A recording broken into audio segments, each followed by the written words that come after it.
Are you a thoughtful leader? Maybe you are. Maybe you think you are. Let's find out. I'm Mindy Gibbins-Klein. I'm author of The Thoughtful Leader and host of the Thoughtful Leader podcast. Thoughtful leadership is all about thought leadership that goes above and beyond. Thought leadership that is truly new and original, exciting, disruptive, maybe even groundbreaking. Because let's face it, we need to raise the bar. My guests and I are absolutely obsessed with finding truly original thought leadership, and I'm going to bring you so many exciting ideas and opportunities, things for you to think about, and chances for you to push your thinking that you'll be very glad you tuned in. So thanks so much for checking out Thoughtful Leadership and the Thoughtful Leader podcast. I look forward to connecting with you very, very soon. Welcome to the show. My guest today is the amazing thoughtful leader, Lesley Thomas. I know her very well, and I really respect the work that she does, especially in the area of money confidence and wealth creation and wealth mindset. And there's so much to delve into here for thoughtful leaders who want to be thoughtful about their money and their wealth. So welcome, Lesley. Hi there, Mindy. Thank you very much for having me on the podcast. Really, really excited to be here. Yeah, cool. We've been waiting a long time to get you on. And you, in the meantime, you launched the Money Confidence Academy. So before I ask you all the hard-hitting questions about thoughtful leadership, tell everybody about the Academy and why you set it up.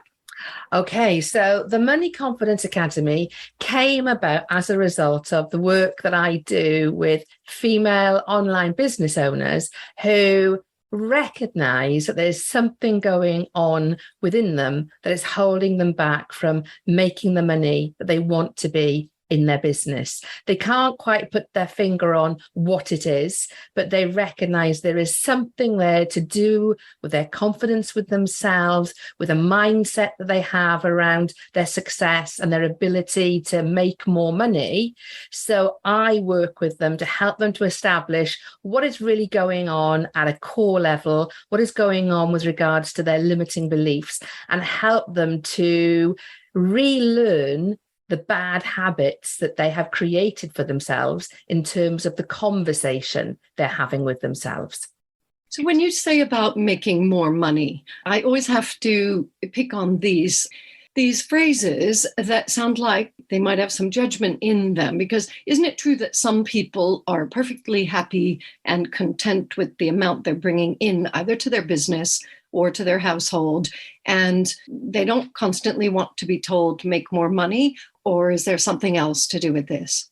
I think a lot of people will tell themselves they're happy with what they're creating, how much they're earning, how successful they are. I believe that we will put a cap on how much success we feel we're capable of and entitled to have. And we will utilize that as an excuse potentially, but there will be a little nagging voice in the back of our head that actually says, you really want more. You do really want more, but you're coming up with the excuses as to why you shouldn't have more.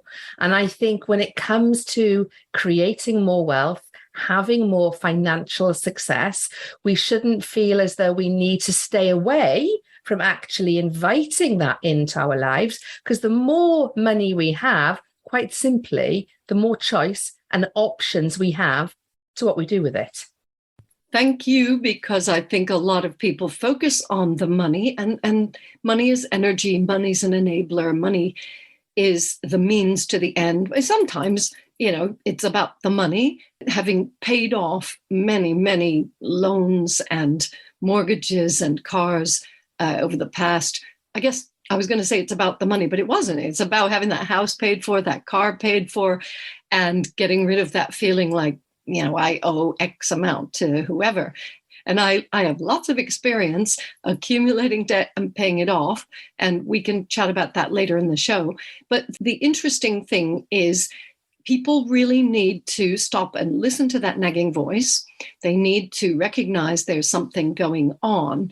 And then I think the thoughtful leader is the one who will admit that maybe there's a better way. So tell me some of the other excuses that you hear or objections when people hear about your work. Absolutely. Well, it definitely comes down to people saying things like, well, it's not all about the money. I'm not doing it for the money. Surely you have enough money. They look at other people. Surely they have enough money. Why do they want to have more money? I'm grateful for what I have. So it's all those things that essentially, in reality, hold you stuck. And what you're doing is looking to legitimize your own excuses. I would agree with everything except I am grateful for what I have, which I think is a useful starting point. It's a jumping off place for the goal setting work that I do with clients. It's acknowledging and recognizing and celebrating and being grateful for what we have is important. So I don't think you meant it that way, or I don't know if you want to elaborate on that. No, and absolutely not. Having gratitude can actually hold you where you are. And I'll give you a really good example of this. I listened to a really good podcast earlier this week about a lady who has seen massive success in her life. Once she admitted she was not happy being a housewife. She was the housewife to a very successful husband. And the husband said to her, well, why don't you just stay at home, be the stay-at-home wife? They didn't have children.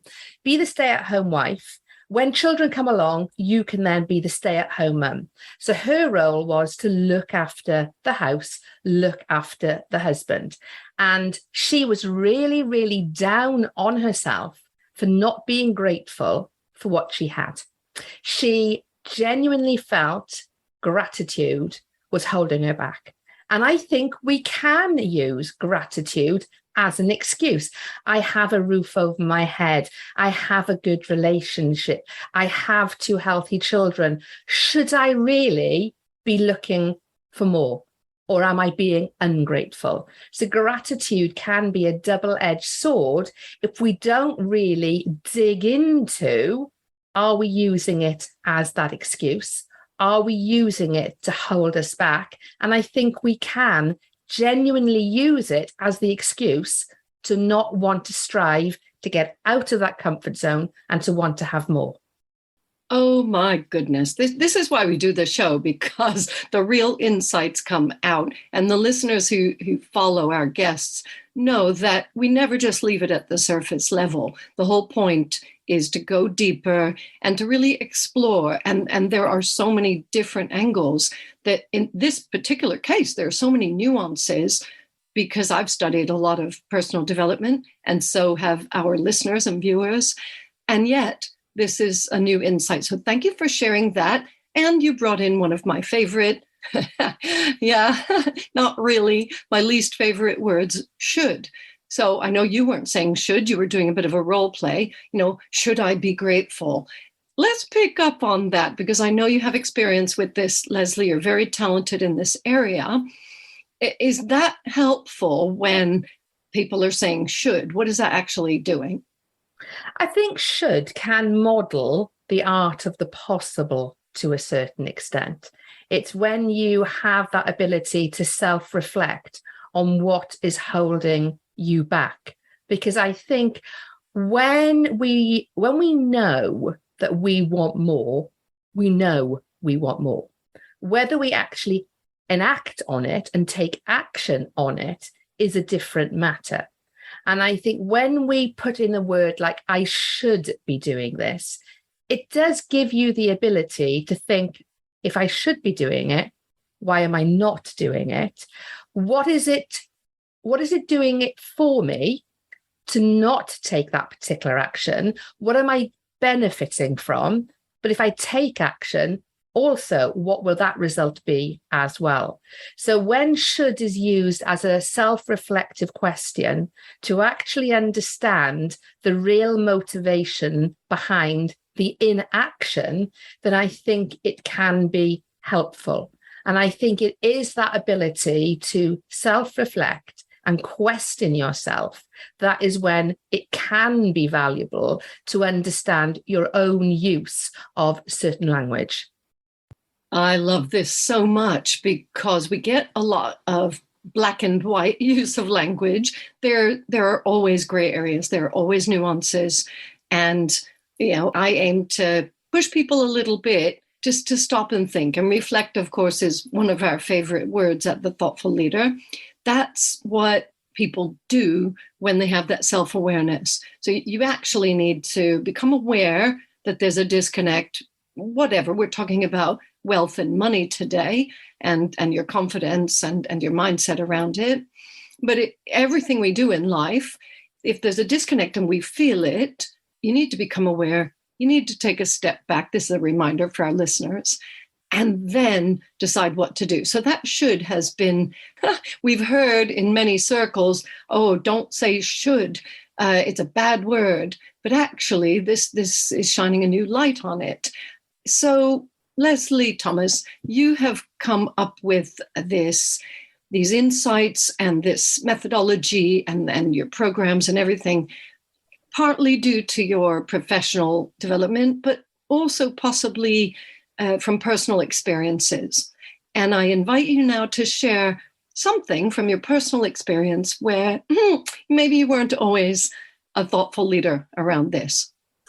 I think for me, I have, this is my third career to a certain extent, because I spent 20 years in corporate life. I then joined my husband, in his business, which he had set up, selling ski property in the Alps. And when I was, and this is a really good example of gratitude working against me and me utilizing it in the wrong way. So when I worked with him, it gave me the ability to do the school runs, to be at every sports day and parents' evening and nativity, etc., etc. The experiences that were limited to me when I was in corporate life. However, I didn't enjoy the role I had in my husband's business. It was very functional. It was working with French and Swiss legal teams. It was very dry.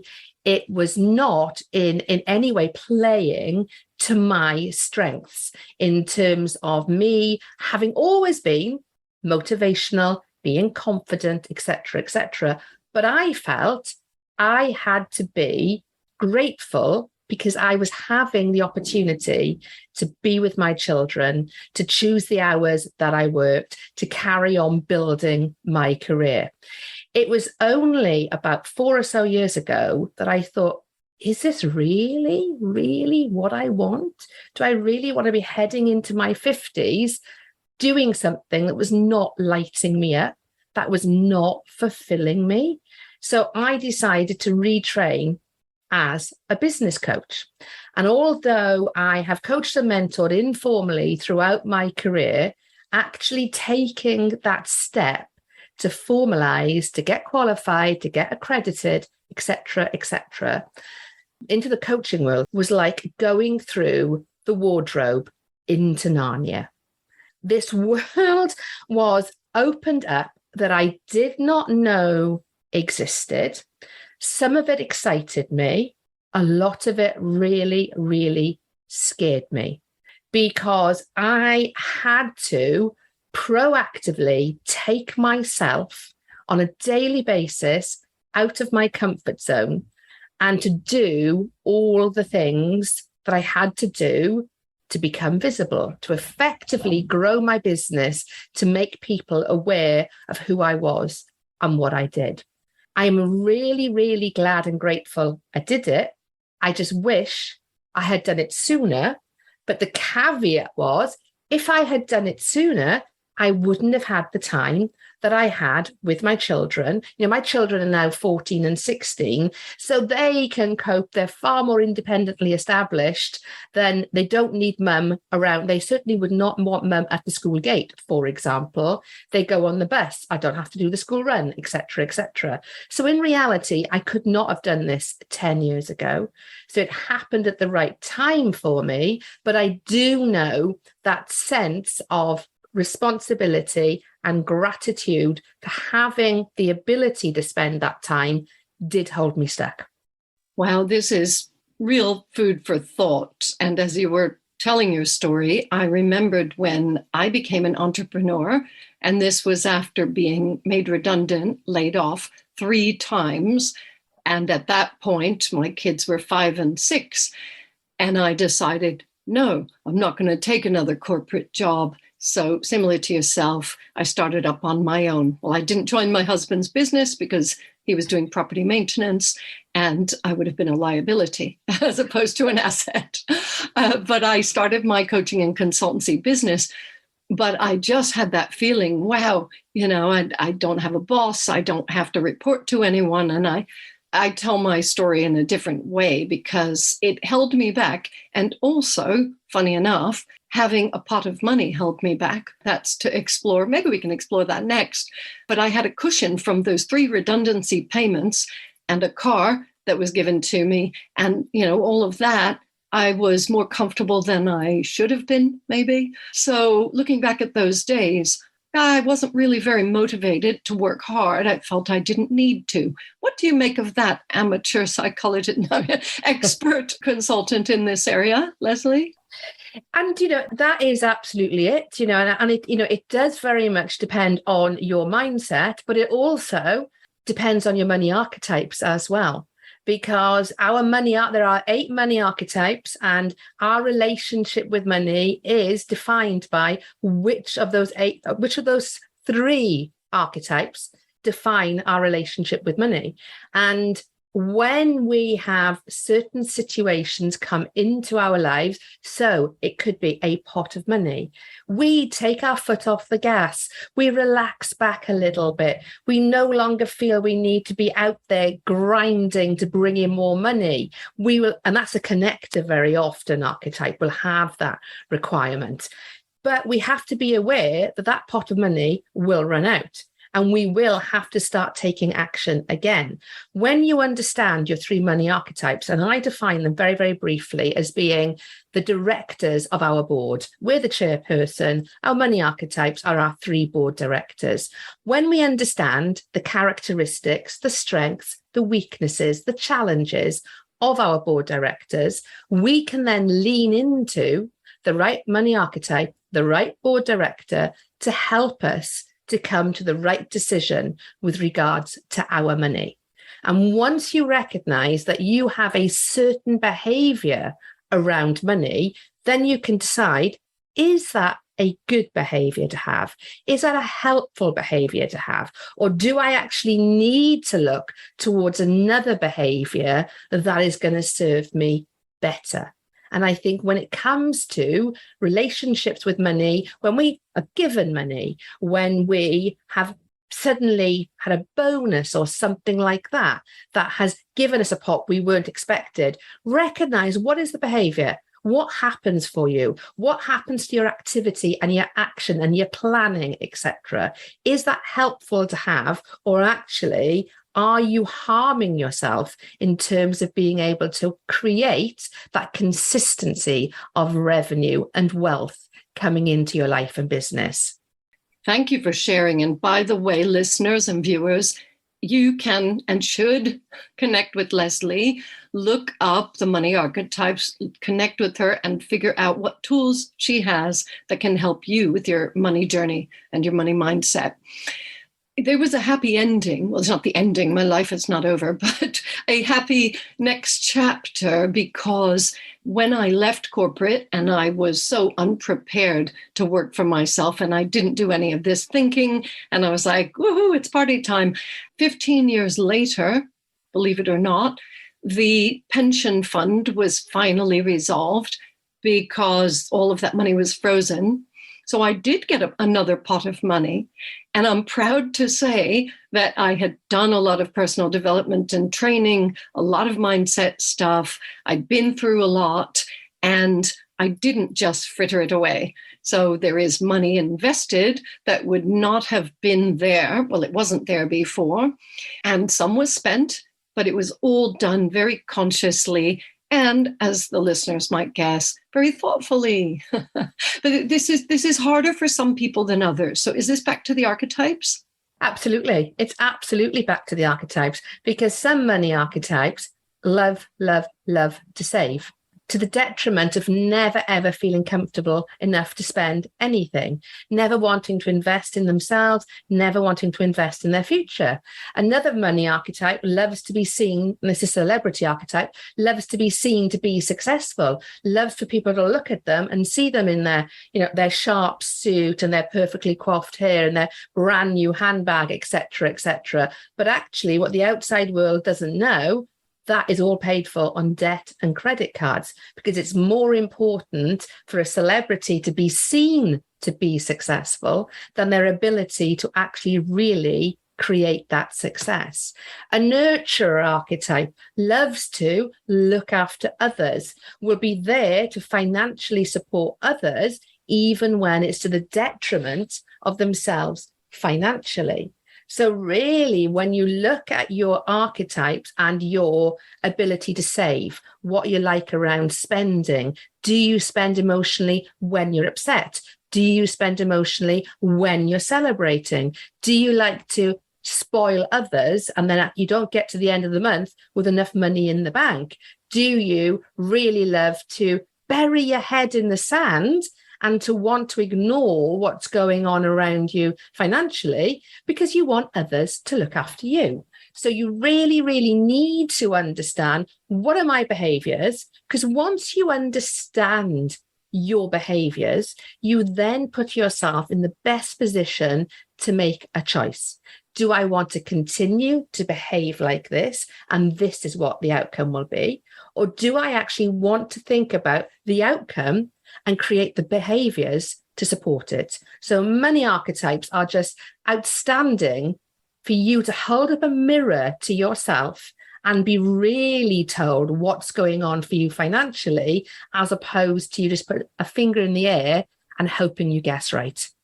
Oh my goodness. So I keep meaning to do the profile and I just have never got round to it. Funny enough, none of those archetypes or behaviors you were talking about fit how I see myself. But we will definitely be having a discussion, and I will definitely be using the tool to take my life, my business, and everything into the future.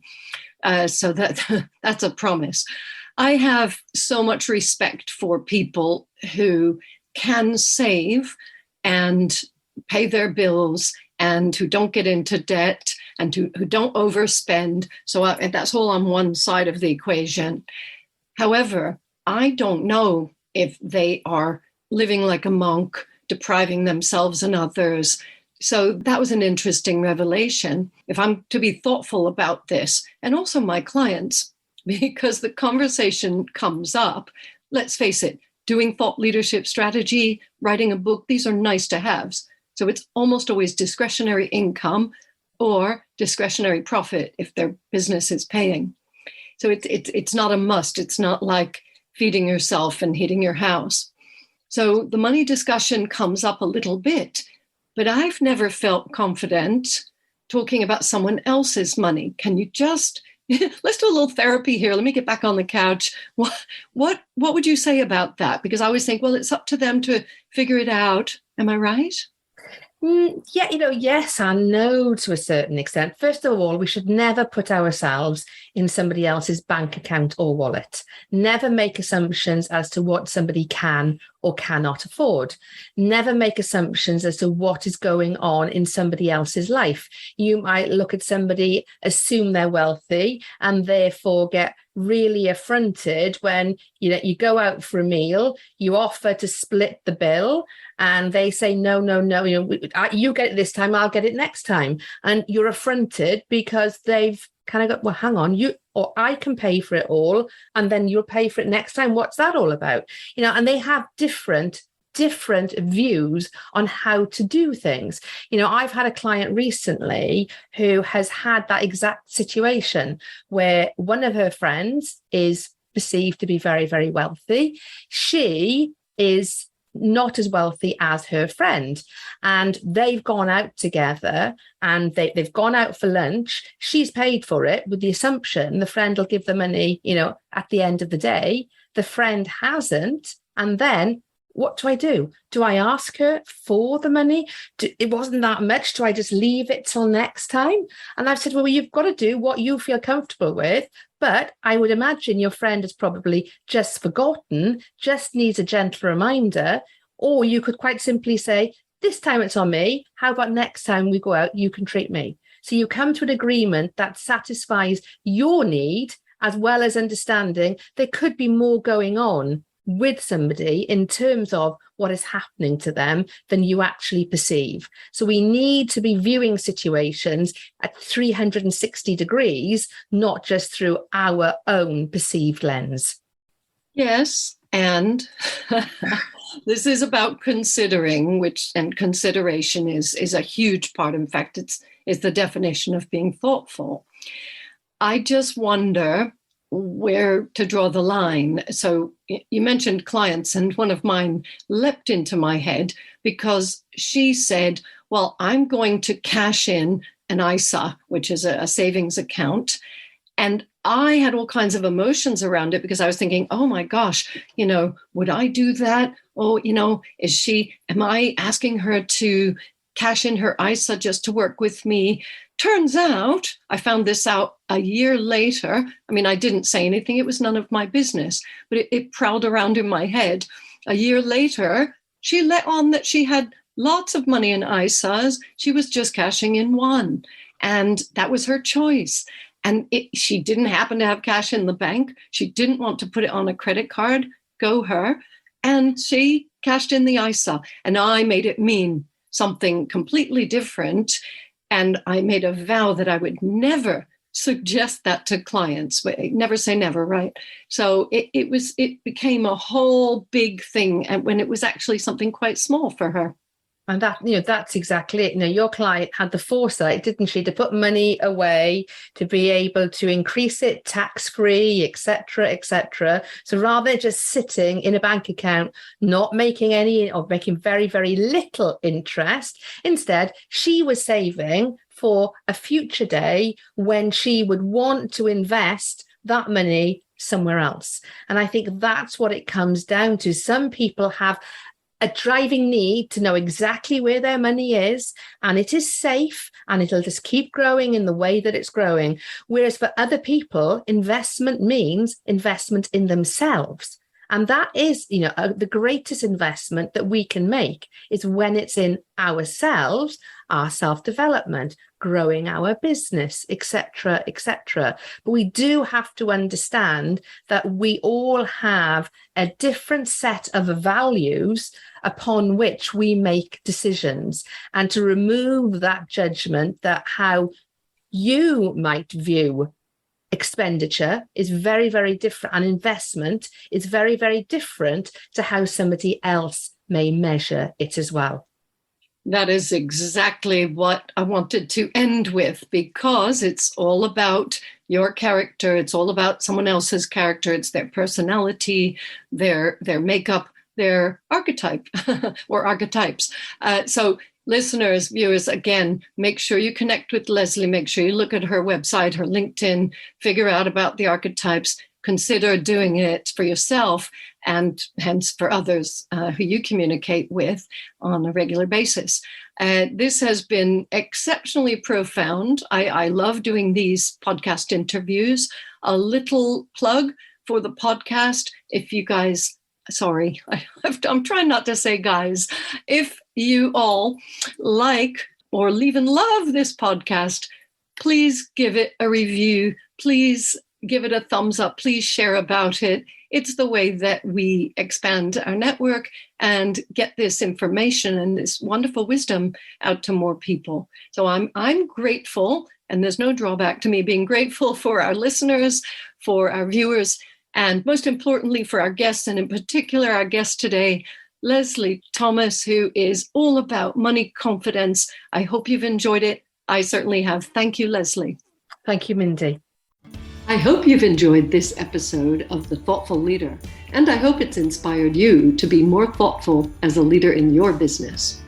Please consider subscribing and leaving a review. An important question for you. Do you want to create a culture of thought leadership in your organization? My best-selling book, The Thoughtful Leader, is available now on Amazon and many other sites in paperback, ebook, and audiobook formats.